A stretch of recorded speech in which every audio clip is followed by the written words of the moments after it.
Lord, speak to me. I don't know what to say to these people anymore. They're so deceived. All the Christians, I can't even find a real one anymore. And these YouTube channels are full of bots. Satanic, demonic bots. Speak to me, Lord. Tell me how to reach these people. Now.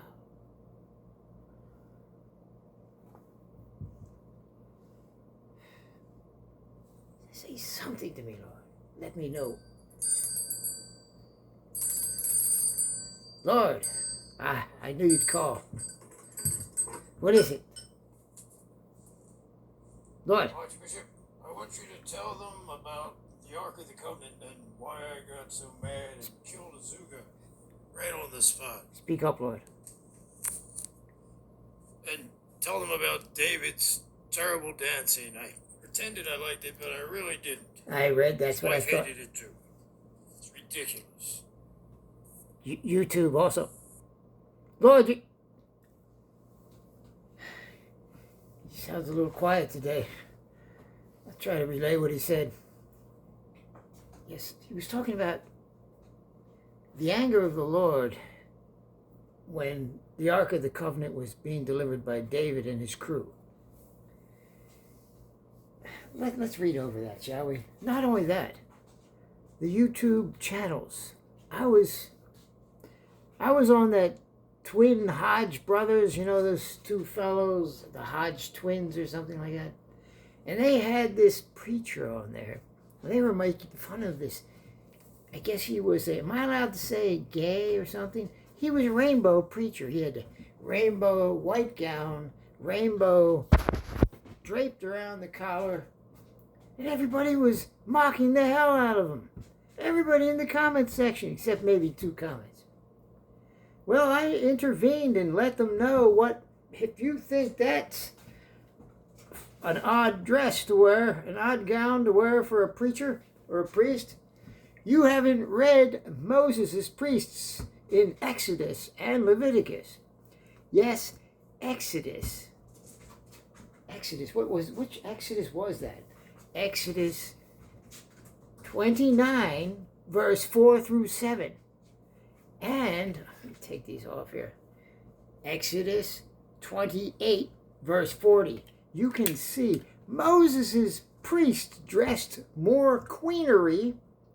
It's a purposely used word there because I didn't want to get in trouble for using another word. Moses' priests were dressed more queenly than this supposed gay pastor, preacher, father, whatever he was. You know, I'm not for any group, but you're all so hypocritical. So these so-called, these Hodge twins, I don't know, they're supposed to be Christians too of some sort. I didn't know if they were in the beginning, but then they were in Jesus' gourd shirts. I guess that means that they're Christians in their own psychological philosophy. But what would Lord Jesus say about that if he even existed? And if he existed, which one are you really worshiping? Paul's doctrine? Anyway, we're going to get to some really good stuff there. We're going to learn about the wrath. Let's put my glasses on. The wrath of the Lord Almighty. 2 Samuel. Most of you probably won't pay attention to this. And most of you that don't pay attention to this are Christians that don't even read their Bibles. They just pick out the best Psalms they can find. A little bit of Proverbs here and there, which any man with experience could think up. Let's see. 2 Samuel. Let's see what he does, how he kills this man, why God gets so angry.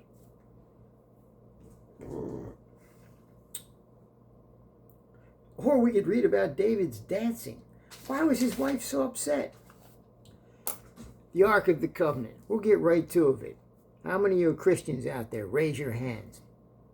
Or how many of you are Jewish or Raelite? Raise your hands. If you raise your hand, you should know the measurements of the ark. In inches, the ark. Are you ready? I should just ask you to write down in the comments. What are the measurements of the Ark of the Covenant that God was supposedly in? And God got so angry and killed this guy when the oxen stumbled carrying the Ark. He got a little shook up and he went to support the Ark of the Covenant, which God was in. You wouldn't want God to fall, would you? God struck him down for doing that. And if you read the scriptures, you have to ask yourself, why? Now, the Christian apologists and such have an excuse for God, why he got so angry enough to kill this guy, Uzzah. Uzzah put forth his hand to the ark of God and took hold of it, for the ox shook it. The oxen shook it that were carrying the ark. See, the oxen were carrying the ark on a cart. Now, what the Christian apologists say was, God didn't want it on a cart.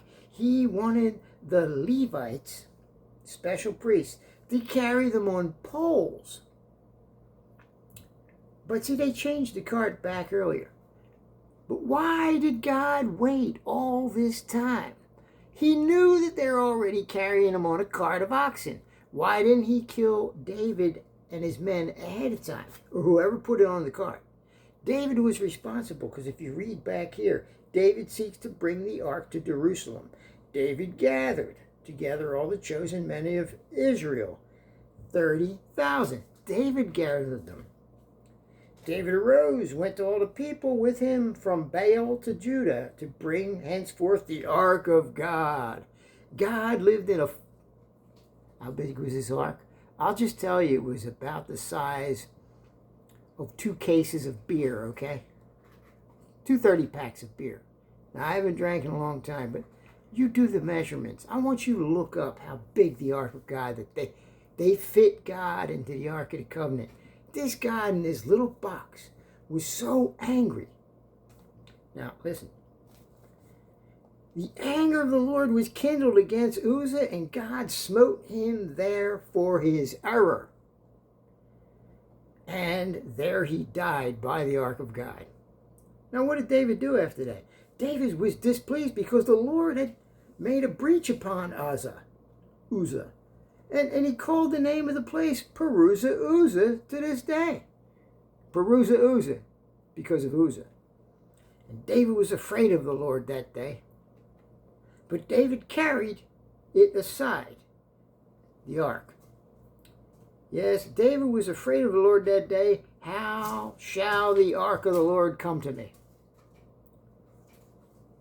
So David would not remove the ark of the Lord unto him into the city of David, but David carried it aside to the house of Obededom the Gittite.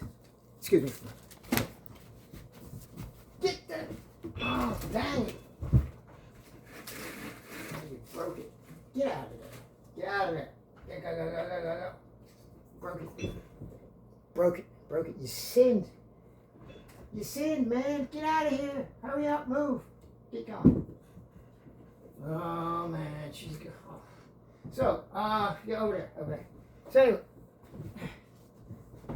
dang it.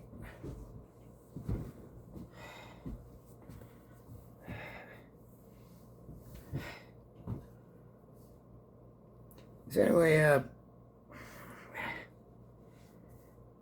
David gathered them together. David was afraid of God now, afraid of the Lord. How shall the ark of the covenant come to me? David would not remove the ark unto him into the city of David, but David carried it aside into the house of Obed-Edom, the Gittite. And the ark of the Lord continued in the house of Obed-Edom and the Gittite 3 months. And the Lord blessed Obed-Edom, and all his household. David brings up the ark in verse 12 now. And it was told King David, saying, The Lord hath blessed the house of Obed-Edom, and all that pertaineth unto him, because the ark of God So David went and brought up the ark of God from the house of Obed-Edom into the city of David with gladness. Now listen to this. With gladness. Even after that Uzzah got smite by God. He's going to be glad now. You better be glad if God smites somebody else and not you. And it was so. Yeah. And it was told King David, the Lord hath blessed the house of Obed-Edom. So then Obed-Edom, city of David with gladness. Yes, David was glad. And so, when they that bare the ark of the Lord had gone 6 paces. Now David grabbed the ark and his men, and they carried it. When they gone 6 paces, just walked away 6 steps, he sacrificed oxen and fatlings. And David danced before the Lord with all of his might. And David was girded with a linen ephod. It's a special kind of girdle. So all these people, so-called Christians in that live stream and others, making fun of that rainbow preacher. You never saw what Moses wore. Moses' priests were more rainbowy than the rainbow preachers of today. They were flamboyant. They wore curious girdles and bonnets. It says it in the Holy Scriptures. So check this out. David danced before the Lord with all his might. He shook his booty in front of the gourd. And he danced with his girdle in the linen ephod. He was dancing in some old-fashioned silken tights. You see, the linen ephods. Go, go, go, go, go, go, go, go, go, go, go, go, go, go, go, go, go, go, go. Ow! Jeez. And as the Lord came into the city of David, Michal, Saul's daughter, who was David's wife. Oh, a trumpet. Oh, yeah. So, yeah. So he's dancing in the linen, twerking his booty, okay? For God. Yes, so David and all the house of Israel brought up the ark of the Lord. All the house of Israel brought up the ark of the Lord with shouting and with the sound of the trumpet. It's probably a lot better than that. And as the ark of the Lord came into the city of David, Michal, Saul's daughter, who was David's wife, looked through the window. She looked through a window. Everybody could see, because this was like a condensed community, Looked through the window and saw King David leaping and dancing before the Lord in his linen underwear. And he leapeth and danceth before the Lord. And she despised him in her heart. She didn't like her husband dancing with that silken linen ephod on. And you're going to accuse this rainbow preacher in your in your YouTube video. You foolish Christians out there who don't even read the Holy Scriptures. All Moses' guys wore curious girdles and bonnets. Did you know that Moses bathed them first? But first he shook blood on them. No, he bathed them, then he shook blood on them. Then they put on the bloody, curious girdles and bonnets. You read it for yourself, you fake Christians. Lukewarm, Jesus spewed you out of his mouth. All right, now, back to the dancing. Yeah, David was leaping around in them ephod girdle tights, and his wife didn't like seeing that. Oh, she's like, I can't believe he's jumping around in them curious girdles and ephod silken linens. And the ark of the Lord came on and she saw that. She despised him in his heart for that. And it says it right here. David's own wife didn't like him jumping around wearing that stuff in the streets. And look at David's excuse for it. Drop the page. No matter, the Lord will find it for me. Yeah. Dancing before the Lord, leaping and twerking. And she despised him in her heart. And they brought in the ark of the Lord and set it in his place in the midst of the tabernacle that David had pitched it for. And David offered burnt offerings and peace offerings unto the Lord. And let me tell you something. When David brought that ark in, before he did that dancing, he killed a whole bunch of animals, as you can see. And it was so that when they that bore the ark of the Lord had gone 6 paces, he sacrificed oxen and fatlings. He just started killing stuff. Now, when did he stop? Yes. So David pitched forth at the tabernacle, and David offered burnt offerings and peace offerings before the Lord. As soon as I circled that part for you, see, because I know you won't. Fake Christians out there. And as soon as David had made an end of his offering, burnt offerings, and peace offerings, he blessed the people in the name of the Lord of hosts. You see that? So what he did was, back here, he killed a bunch of animals, thinking God wanted him to do that. And then he just danced in his underwear. Special underwear, though. It was a holy underwear. Made out of special linen. Very thin. That's why his wife didn't like it, because the other women... Now, the other women were there. So dancing before the Lord. Set and... Yeah. Now... So, and he dealt among the people, even the whole multitude. Now, this is what he gave the people for watching him dance. Ready? He dealt with among all the people, even the whole multitude of Israel was watching, as well as the women as men. To everyone, this is what he gave them. He gave them, everyone a cake of bread. That means he gave them a piece of cake, okay?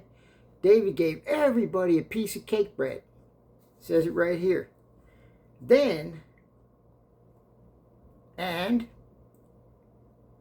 the women and men, they all got a piece of cake and a good piece of flesh. They all got a piece of meat, piece of flesh, and a flagon of wine. Now, if you take that L out of there, never mind. All right, so you got him dressing up like that, dancing around after he just got done killing a bunch of animals, thinking it was pleasing to God. And his wife didn't think that was very cool. You know, she despised it. And she never had kids with him either. I wonder why. So all the people departed, everyone to his house with the stuff, the piece of cake, one good piece of flesh, and a flagon of wine. And then David returned. Yeah, people departed, and everyone went to their own house. Okay. All right. Now, then David returned to bless his household, and Michal, the daughter of Saul, which was David's wife, came out to meet David and said, "How glorious the king of Israel today, who uncovered himself." David uncovered himself. She's being sarcastic. How glorious was the king of Israel today, who uncovered himself today in the eyes of the handmaids and his servants. He did it in front of everybody. As one of the vain fellows shamelessly uncovereth himself. She associated him with vanity and other idiots. She was the only one that saw this. They thought it was idiotic. Did the other people keep their mouths shut because they got a piece of cake, a good piece of meat, and a flagon of wine? They said they kept their mouths shut, see? She didn't go for it. All right? Yeah, what vanity, she says. Just like the vain fellow shamelessly uncovereth himself. And David said unto Michal, "It was before the Lord. I did it, for I danced before the Lord, which chose me before thy father." What an arrogant fucker. So, oh, yeah. 20 minutes. Yeah, so David's excuse was, I did it for the Lord. Like all you fake Christians out there that say you're doing it for the Lord or the Lord led you. No, you thought it in your head. You felt like it. You all made up your own personal Jesus, and guess what? It's you. There we go. Which chose me before thy father and before all of his house. David. To appoint me to rule over the people of the Lord, over Israel. Therefore I play before the Lord. That's why I do it, because God chose me. All you chosen people on your channels out there, all chosen, all have your little philosophies, dumping them on the other people and your little tribal clubs. Didn't you learn anything from reading this? No, because you don't read it. You have somebody else read it to you and tell you what it's supposed to mean according to their doctrines. You idiots. If anybody reads this honestly and uses their God-given brain, you wouldn't be in these stupid cults. All right, let's go. I play before the Lord. Yeah, everybody's playing before the Lord, and look at the mess we're in. Yeah, playing. Look at all. I didn't read all the killing he did here to get the ark. Okay, that's up for you. That's the 2 Samuel 5, you idiots. Let's see. Oh, whoa, whoa, whoa, whoa. And see, he says, yeah, therefore I play before the Lord. I did it for God. And I will yet be more vile than thus, and will be base in mine own sight, and the maid servants which thou spoken of, and them I will be in honor. He's bragging he's going to dance even more vile than he did this time. How about that? Therefore Michal, the daughter of Saul, had no child until the day of her death. You figure that out. The apologists, so-called Christian apologists, will tell you why, make every damn excuse for David. The war with the Philistines. That's the chapter before getting the ark. 2 Samuel 5:17 through 25. Does it sound familiar? The same wars are going on with these people today. Dumb idiots. Cast your votes. Your minds are toast. David's desire to build the Lord's house. I thought it was the Lord's desire. Now it's David's desire. It's all your desire. You got your own personal gourd in your head telling you what to do. You're talking to yourself all the time. Oh, I felt led by the Lord. No, you felt led by your feelings.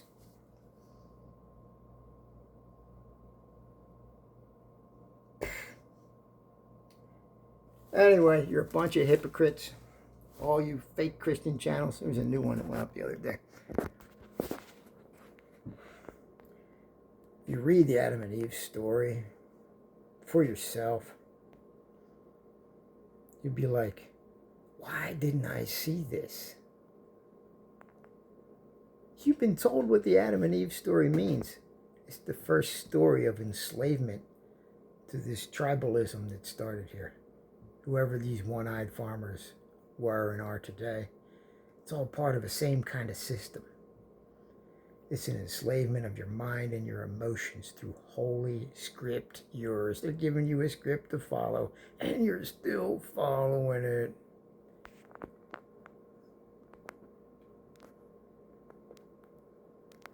Read it.